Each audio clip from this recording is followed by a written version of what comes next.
ಎಲ್ಲರಿಗೂ ಶರಣು ಶರಣಾರ್ಥಿ. ಕನ್ನಡ ರಂಗಭೂಮಿಯ ಮಹಾನ್ ಚೇತನ, ಕರ್ನಾಟಕ ನಾಟಕ ಕಲಾ ತಪಸ್ವಿ, ಹಾಗೆ ಬರಹಗಾರರು, ಕಲಾವಿದರು ಆದಂತಹ ನಮ್ಮ ಕಂದಗಲ್ ಹನುಮಂತರಾಯರು. ಇವರು ಹುಟ್ಟಿದ್ದು 11 ಜನವರಿ 1896ರಲ್ಲಿ ಬಾಗಲಕೋಟೆ ಜಿಲ್ಲೆಯ ಬೀಳಗಿ ತಾಲೂಕಿನ ಕಂದಗಲ್ ಗ್ರಾಮದಲ್ಲಿ ಇವರು ಹುಡ್ತಾರೆ. ಅವರು ಸಣ್ಣವರಿದ್ದಾಗಿಂದನೇ ಅವರಿಗೆ ನಾಟಕಗಳಲ್ಲಿ, ಸಂಗೀತಗಳಲ್ಲಿ ಬಹಳಷ್ಟು ಆಸಕ್ತಿ ಇರುತ್ತೆ. ಅವರ ಮಾಧ್ಯಮಿಕ ಶಿಕ್ಷಣಕ್ಕಾಗಿ ಅವರು ವಿಜಯಪುರಕ್ಕೆ ಹೋಗ್ತಾರೆ.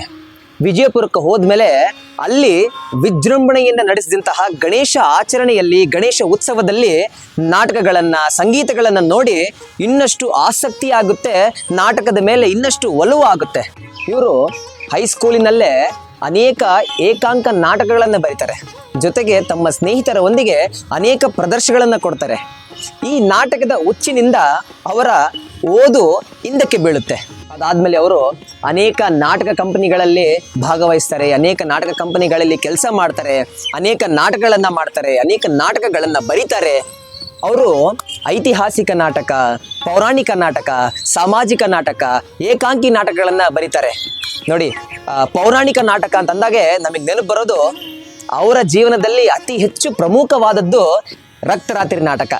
ರಕ್ತರಾತ್ರಿ ನಾಟಕ ಕಂದಗಲ್ ಹನುಮಂತರಾಯರು ಕಂದಗಲ್ಲಿನಲ್ಲೇ ಎಷ್ಟೋ ಜನಕ್ಕೆ ಗೊತ್ತೇ ಇಲ್ಲ, ಕಂದಗಲ್ಲಿನಲ್ಲೇ ಅದು ಫೇಮಸ್ ಆಗಿಲ್ಲ ರಕ್ತರಾತ್ರಿ ನಾಟಕ. ಆದರೆ ನಮ್ಮ ಬಳ್ಳಾರಿಯಲ್ಲಿ ರಕ್ತರಾತ್ರಿ ನಾಟಕ ಎಷ್ಟು ಪ್ರದರ್ಶನಗೊಳ್ಳುತ್ತೆ, ಬಹಳಷ್ಟು ಮನ ಮುಟ್ಟುವಂತಹ ಕೆಲಸಗಳನ್ನು ಮಾಡುತ್ತೆ. ರಕ್ತರಾತ್ರಿ ನಾಟಕ ಹಳ್ಳಿಗಳಲ್ಲಿ ಬಹಳಷ್ಟು ಫೇಮಸ್ ಕಣ್ರಿ. ಆ ರಕ್ತರಾತ್ರಿ ನಾಟಕದಲ್ಲಿ ಪ್ರಮುಖವಾಗಿ ನಮ್ಮ ಬಳ್ಳಾರಿಯ ಕಲಾವಿದರೇ ಮಾಡಿರ್ತಾರೆ.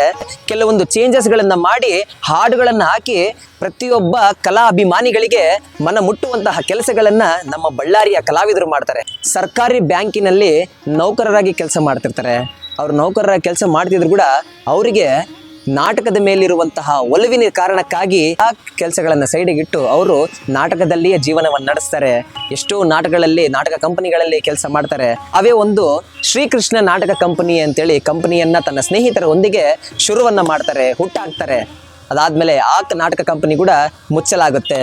ನೋಡಿ, ಅವರ ಜೀವನದಲ್ಲಿ ಕೂಡ ಸಾಕಷ್ಟು ಏರುಪೇರು ಎಲ್ಲ ಆಗುತ್ತೆ. ಅದಾದ್ಮೇಲೆ ಅವರಿಗೆ ಗೋಕಾಕ್ ಕಂಪನಿಯ ಒಂದು ಕ್ಯಾಂಪಿನಲ್ಲಿ ಕರ್ನಾಟಕದ ಶೇಕ್ಸ್ಪಿಯರ್ ಅಂತ ಒಂದು ಬಿರುದನ್ನು ಕೊಡ್ತಾರೆ. ಅವರಿಗೆ ಗೋಕಾಕ್ ಕಂಪನಿಯ ಒಂದು ಕ್ಯಾಂಪಿನಲ್ಲಿ ಕರ್ನಾಟಕದ ಶೇಕ್ಸ್ಪಿಯರ್ ಅಂತೇಳಿ ಬಿರುದನ್ನು ಕೊಡ್ತಾರಲ್ಲ, ಅದು ಕೊಟ್ಟಿದ್ದು ನಮ್ಮ ಬಳ್ಳಾರಿಯಲ್ಲಿ. ನೋಡಿ, ಅವರ ಜೀವನದಲ್ಲಿ ಕೂಡ ನಮ್ಮ ಬಳ್ಳಾರಿ ಕೂಡ ಪ್ರಮುಖ ಪಾತ್ರವನ್ನು ವಹಿಸಿರುತ್ತೆ. ಬಡತನದಲ್ಲಿಗೆ ತಮ್ಮ ಕೊನೆ ಉಸಿರನ್ನು ಎಳಿತಾರೆ. ನೋಡಿ, ಕನ್ನಡ ರಂಗಭೂಮಿಯ ಮಹಾನ್ ಚೇತನ, ನಾಟಕ ಕಲಾ ತಪಸ್ವಿ, ಕರ್ನಾಟಕದ ಶೇಕ್ಸ್ಪಿಯರ್ ಅಂತಲೇ ಕರೆಸಿಕೊಂಡಂತಹ ಹನುಮಂತರಾಯರ ಜೀವನ ಕೊನೆಗೆ ಯಾವ ರೀತಿಯಾಗಿ ಹೆಂಡಾಗುತ್ತೆ ಅಂತೇಳಿ ಇದು ಈ ವಾರದ ನಮ್ಮೂರ ಕತೆ.